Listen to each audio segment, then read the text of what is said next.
$20 million lawsuit. In 2012, Michael Knight launched a street team to sell his CDs all over the country. He sold millions of CDs hand to hand with a group of young men that were traveling in vans, making millions of dollars. But here's what you don't know. There's several accounts from all these guys that they were being mistreated, weren't given enough sleep, beaten, and even left on the road if they didn't do what they're supposed to or made quote on CD sales. He had 15 to 17 vans, nearly 40 employees at any given time, and 700 to 900 young men are estimated to have worked for the street team. Now let's get to the point. In mid-2014, 2 of these vans wrecked because the drivers fell asleep at the wheel. Taylor Robert Nixon and Robert Joseph Underfinger III were both killed in June 2014 when the driver fell asleep and the van rolled multiple times. Michael Knight didn't so much as give a phone call to the mothers of these sons, and they didn't even know what happened to their kids. The second van went off a 3-story cliff where Kyle Rogers had to be airlifted immediately to ICU. He later had an extremely viral post on Facebook that explained everything that happened along the journey and the fact that no one reached out after he was sent to the hospital for anything at all.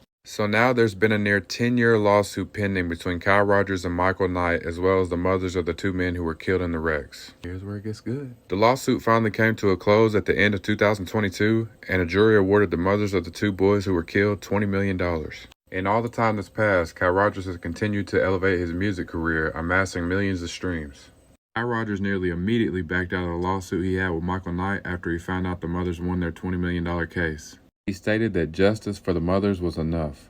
Just last week, Kyle Rogers dropped a song addressing a lot of the situation, including a tribute to the 2 boys that were killed. I used to sell country rap CDs. Now these record labels calling me.